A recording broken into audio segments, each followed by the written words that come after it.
Greetings. I am a single woman in my 60s, and since my childhood, I have embraced a give and take philosophy. Specifically, I believed that hard work and diligent study would yield a proportional return of effort. This belief extended to my interpersonal relationships, where I thought that treating others well would result in kind treatment in return. Even after marriage, I clung to this belief, hoping that by being kind to my husband, he would reciprocate. In today's world, women are not expected to sacrifice as much, but during my time, societal expectations were different. I willingly sacrificed for my husband and children, confident that my efforts would lead to happiness later in life. However, my marriage and family life did not unfold as expected. Despite my early mornings and diligent work for my family, complaints and mistakes were more common than appreciation. At the time, I assumed this was a shared experience among households. Reflecting on it now, I realized that no one mandated me to live this way. I was an ordinary person, not particularly noticeable. I married my coworker, 4 years my senior, simply because our ages were deemed suitable for marriage. Upon giving birth to my daughter, I became a full-time housewife, defying societal expectations for married women to quit their jobs. I had no regrets, believing that this was a natural course of action for family life. Although my life was not glamorous like TV dramas, it felt easy and stable. However, misfortune struck around my daughter's 9th grade. My mother passed away suddenly from a heart attack, and amidst my grief, I discovered that my husband was having an affair. In the midst of my mourning, my husband, who had usually been reserved, became a different person, uncaring about the shock his betrayal caused. He turned violent and eventually demanded a divorce. Bewildered, I refused to accept it, clinging to the hope that he would change his mind. Despite my determination to avoid divorce, my husband's behavior became increasingly unbearable. Divorce wasn't as socially acceptable back then, so even with an irresponsible and unkind husband, I resisted the idea. Looking back, I realized how naive I was, but more importantly, there was more at stake: my daughter, who witnessed the turmoil and felt its impact. Despite my refusal to divorce, I found myself in a deeply miserable situation, grappling with the challenging decision of whether to continue living with a less than ideal husband. During a heated argument about our impending divorce, my father unexpectedly visited. Witnessing the distress in our relationship, he offered me a place to live and encouraged me to leave my husband, taking my daughter with me. My father, who had recently lost his wife and observed his daughter in an unhappy marriage, convinced me that persisting in such a difficult situation was futile. Feeling the weight of his concern, I faced a critical decision about the path forward. I ultimately acquiesced to my husband's request for a divorce. In return, he provided me with $3,000 in cash. With the support of my father, I managed to secure a 2-bedroom townhouse for myself and my daughter as we embarked on a new chapter in our lives. As I anticipated the need to work hard to support my daughter, a lingering fear of societal judgment weighed on me. Being a divorced woman with a daughter, especially as my daughter entered adolescence, heightened this concern. During this challenging period, my daughter expressed typical desires of her age, including requests for expensive items like a pair of jeans. She lamented perceived consequences of our divorce, often placing blame on me for any hardships she faced.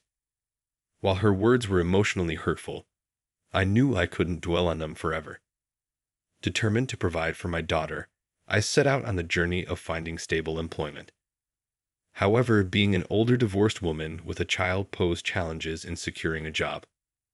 Undeterred, I took on multiple part-time and nighttime jobs, even engaging in freelance work at home whenever possible.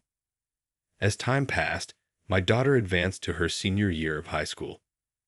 Despite financial constraints, she excelled academically, finding her own way to thrive. Motivated by my deep desire to ensure her future, I persevered in my efforts to navigate the complexities of life as a single working mother. I secured a job at a 24-hour restaurant, committing to grueling 12-hour shifts. 2/3 of my earnings were diligently set aside for my daughter's college tuition. Despite facing judgment and gossip from others, particularly from some married men who perceived me as an easy target, I persevered for the sake of my daughter. The sacrifices were numerous, but my goal was to provide her with opportunities I never had. As my daughter approached adulthood, I hoped she would come to understand the challenges I faced in raising her and making a living. Reflecting on the difficulties I endured, I realized that having a daughter made my situation both more arduous and meaningful. She became my anchor, granting me the strength to endure and persevere through life's challenges. I clung to the belief that in the future, my grown daughter and I would share stories about the hardships we faced and take pride in our resilience. A year later, my daughter's outstanding performance in the SAT exams earned her admission to Harvard University, a moment of immense joy that made all the previous struggles worthwhile. As she embarked on her college journey, I felt a mix of pride and emptiness. Despite having managed to provide for her education and housing, the absence of her daily presence at home left a void. We maintained close contact through phone calls, and during the initial months of her independence, our bond deepened. Her newfound affection and connection were a source of comfort, and I cherished our evolving relationship. Despite the challenges, my daughter graduated from college without financial setbacks, fulfilling a dream we had worked hard to achieve. Anticipating that we could live together again, I looked forward to the next chapter in our lives. I was taken aback when she secured a job at a defense corporation and decided to live independently. In order to support her, I took out a bank loan and contributed to the down payment for a condo near her workplace. While I aged and embraced a more unassuming appearance, my daughter thrived as a fashionable career woman. Witnessing her success brought immense happiness, reinforcing the idea that my sacrifices had indeed borne fruit. Finding contentment in her achievements, I understood the sentiment of those who say they forget hunger in moments of joy. Despite providing financial support throughout her college years, the prospect of her wedding introduced a new financial responsibility.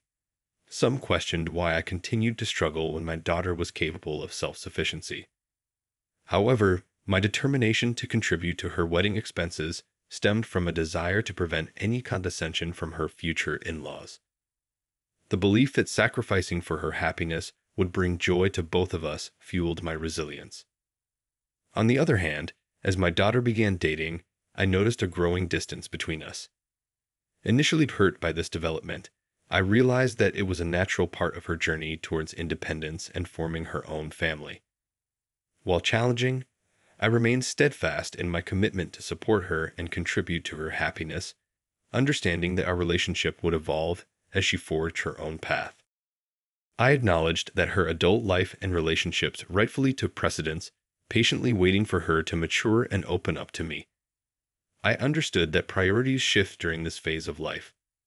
However, on her 27th birthday, as I eagerly anticipated celebrating with her, she made it clear that she had plans with someone named Michael and dismissed any preparations. While she might have intended to convey that I needn't go to any trouble, I couldn't help but feel hurt. It was her birthday, a day of immense significance for me as the day she was born, and her apparent indifference stung deeply. It was challenging to comprehend why my daughter considered spending money on her birthday a waste, given our tight budget. Despite her intelligence, her understanding of her own mother seemed distant. Despite my hurt feelings, I recognized that she was my only daughter, and I wanted to see her briefly on her birthday, even if it meant taking a day off work. On that day, I meticulously paid attention to my appearance before going to her workplace. However, what awaited me was an unexpected and emotionally charged encounter in the company lobby. I saw my ex-husband with his mistress, individuals I never wished to see again. Doubting how he found out and came there, I frantically called my daughter, only to be abruptly hung upon as she claimed to be busy with a meeting. Feeling dumbfounded, I turned around only to hear my daughter happily calling her dad and embracing him with a bright smile. Her boyfriend seemed familiar with my ex-husband and his wife, adding to my fury in that moment. I felt betrayed, as if the whole world conspired against me, leaving me drained of meaning. Hastily leaving the scene, I reflected on that day, torn between a desire to confront my daughter and ex-husband and an overwhelming urge to escape. Despite my inner turmoil, I couldn't muster the courage to call my daughter. Unexpectedly, she showed up at home one day, announcing her decision to get married and handing me an invitation card. The surprise turned into shock when I saw the names on the card. Despite being my daughter, I felt an intense urge to throw her out of the house. I questioned how she, my own daughter, could present such an invitation. Confronting her, I expressed my hurt at being treated like a guest at her wedding, emphasizing my role as her mother. In response, my daughter apologized, stating she felt she had no choice. Despite her desire to marry Michael, she faced scrutiny from his parents over every detail about her. The situation left me grappling with complex emotions, torn between hurt and the desire to understand my daughter's perspective on her life-changing decision. The revelation from my daughter about her concerns regarding my divorced past and the challenges of being a single mother struck me deeply. She explained that revealing this truth could jeopardize her chances of marrying her boyfriend, as her potential in-laws might disapprove. In the face of this revelation, I couldn't help but express my frustration, reminding her of the sacrifices and struggles I endured to raise her, work at a restaurant, and fund her education. My daughter's response, however, stunned me. She dismissed the past, stating that her father and his new partner, the woman who played a role in breaking our family, had already met with her future in-laws. In her perspective, the present was what mattered most, and she prioritized her desire for a comfortable life over the difficulties of the past. Feeling hurt and regretful, I spoke harshly to her for the first time in my life, expressing my disappointment in her attitude. In turn, she suggested that if I wanted to drop her from my life, I should repay her for the money I spent raising her. This exchange led to a heated argument, and she left my house in anger, proclaiming that we were now strangers. Devastated by the turn of events, I questioned the purpose of saving money for her wedding and felt a deep sadness when I looked at the wedding invitation she had left behind with a different name printed where mine should have been. 3 years later, I received news that my father, who had been living independently to avoid burdening me, had fallen ill. Sadly, I learned about his condition only after his passing. The realization of being a poor daughter to him hit me hard. A few months later, I inherited a small condo where he had lived, a bittersweet reminder of the family ties and struggles that shaped my life.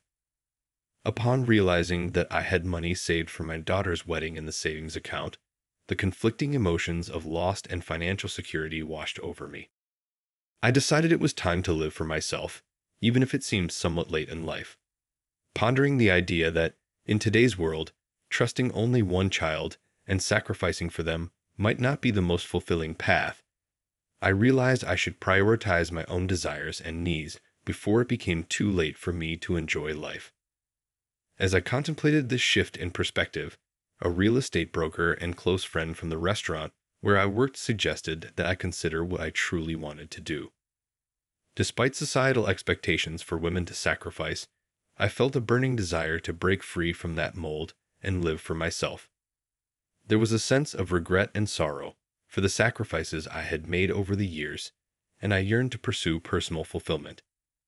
Inspired by my friend, I embarked on studying the real estate business and even delved into auction biddings. With some savings and money from selling my late father's condo, I seized the opportunity to take on a new challenge. In a surprising turn of events, I became a building owner overnight, residing in a prime location. 6 months later, after returning from a mountain climbing adventure, I found myself embracing the freedom and joy that came with pursuing my own passions and desires. I found myself on the top floor of my transformed home, now a building I owned. Unexpectedly, someone knocked on my door. Despite fatigue, I debated whether to pretend not to be home. However, curiosity prevailed, and I opened the door to find my pregnant daughter with a chubby-cheeked toddler in her arms. Tearful and distressed, she explained that she had been deceived by her husband, who had turned violent and had affairs. Faced with impending childbirth and the responsibility of raising her young daughter, she sought refuge with me. Despite my initial shock and lingering hurt from our previous arguments, I couldn't turn my back on my daughter in need. She revealed that she had heard about my newfound success in real estate and sought assistance. Despite the painful history between us, she pleaded for help, pointing out that she had a share in the money I had acquired from my wedding and inheritance. Caught between anger and compassion, I couldn't deny my daughter's plea for help. Despite her past actions, I recognized the vulnerability in her situation and knew that, as a mother, I couldn't turn her away. The complexities of our relationship resurfaced, prompting me to grapple with the tangled emotions of love, disappointment, and the inevitability of family ties.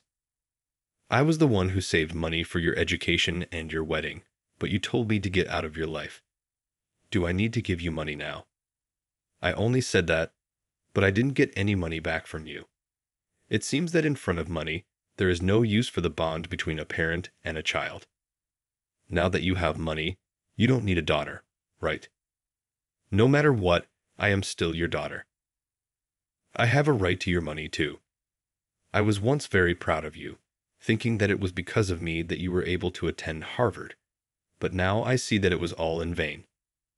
I guess I was too busy making a living that I couldn't teach you to be a decent human being.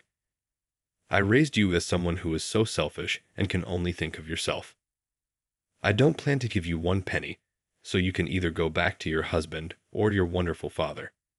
You are too mean. Could you abandon your own daughter? Do you think other people would care for me at all? That wife already ran off with the money, and he has disappeared trying to look for her. If you abandon me, I'll become an orphan.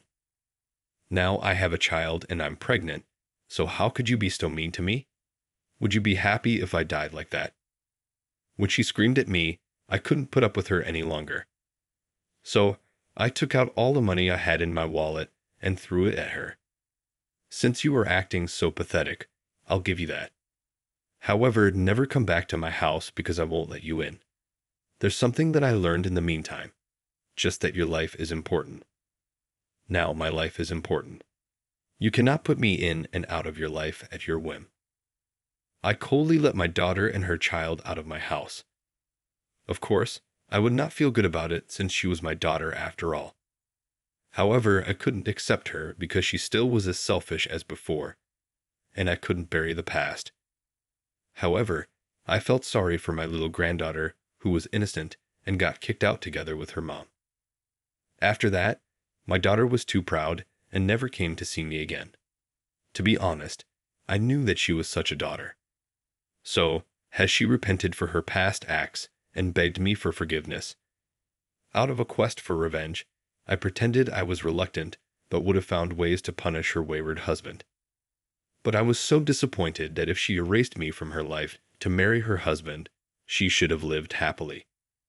Why did my husband and my daughter turn out that way, even though I've lived a hard life, and now I see that the only person who can live life the way I want to is me, alone.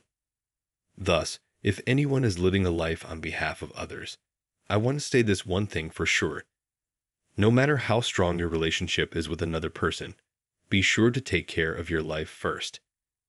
Even if everyone in this world betrays you, you will not betray yourself. In the end, happiness is not what you do for others, but what you do for yourself. I want to convey this message through my story here. Even though it may seem like a life that's only felt half, I plan to try to fill that remaining half from now on for complete happiness. Thank you for listening to my story. I hope all goes well for you today, and good fortune will be with you. Please cheer for me and share your words of wisdom in the comments section. Pressing like and subscribing is a big help to me. Have a wonderful day, everyone. Foreign.